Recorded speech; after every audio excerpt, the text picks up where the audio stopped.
G'day champions. So this video is going to be about all the modifications I've done to this little motor to get it to have way more power and a way better top end speed.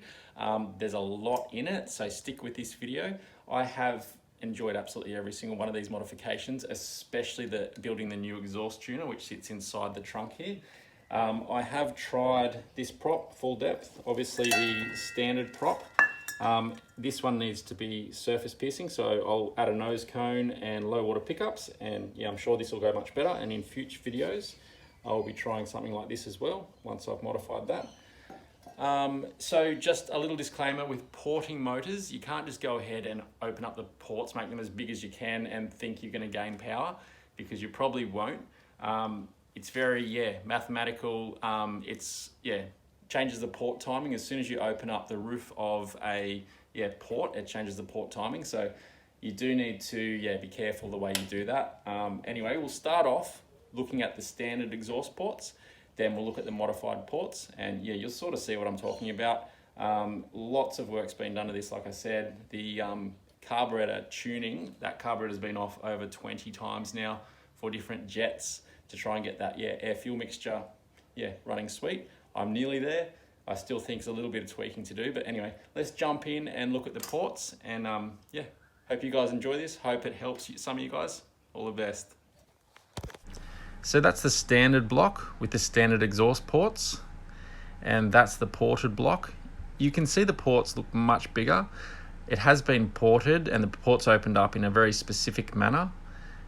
So that next picture is the standard ports and what I'm going to go to, and some calculations, and that is the ported finished honed block. I just need to skim the head.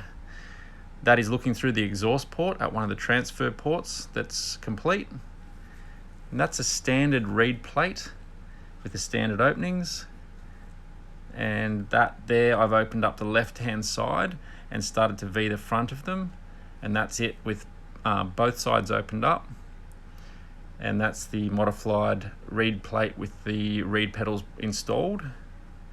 So the reed plate on the left standard, the reed plate on the right is the modified.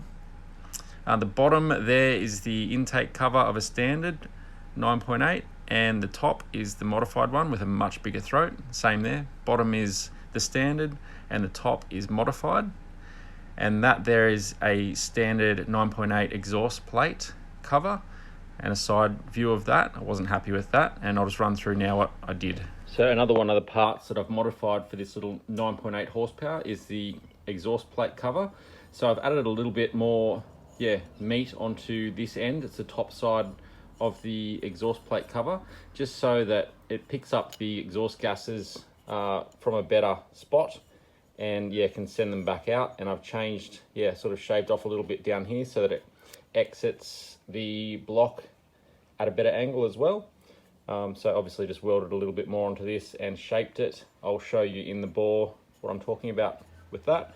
Used to be quite a fair bit shorter, and also where the exhaust gases were going to exit, a lot of the gases would exit in between this bracket and the water jacket. So just seemed like not a very good fit to start with. So anyway, that's one of the parts I've modified. So you can see that exhaust plate cover in there, right there. So there used to be a big gap in here. So where the exhaust exits here, that's the exhaust port.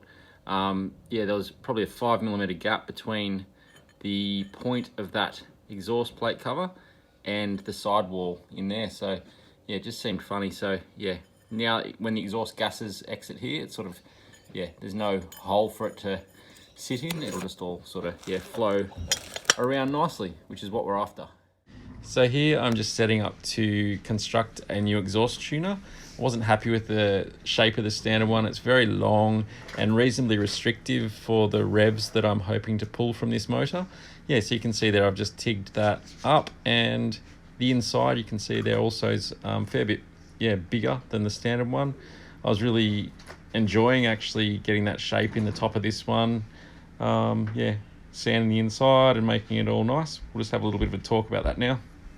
So here we have the stock exhaust tuner, and here's one that I've made, hoping to get a little bit more top end speed out of it with this.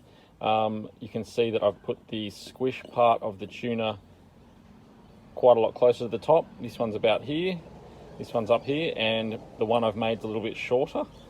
Also the internal dimensions of the two. My one is a lot bigger and only just fits in the leg this way. So hopefully that makes a good difference. Anyway, we'll know soon. All right, so I've got the new exhaust tuner fitted to the lower pan. Awesome. So another thing I've modified on this motor is I have actually shaved the head about 0.5 millimeter. You can't go too much on these 9.8 horsepower heads because the squish band is already very close to the cylinders. So all I could achieve is about 0.5 millimeter on that, but we'll see what the compression ends up in the end. We'll increase it a bit. So there's another look at those reed plate covers. If you have a close look, you can see these stock reeds behind the one on the right and the modified reeds on the one on the left. Also, you can see I've had to move the vacuum pulse hole for the fuel pump.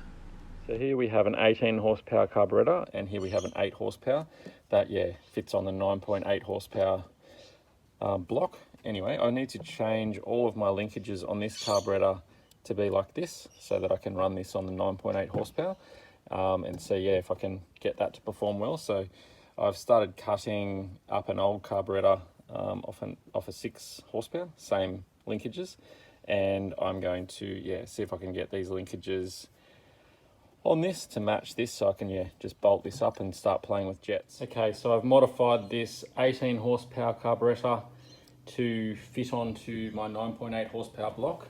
So you can see the reed cover here I've modified quite extensively, moved these bolts out,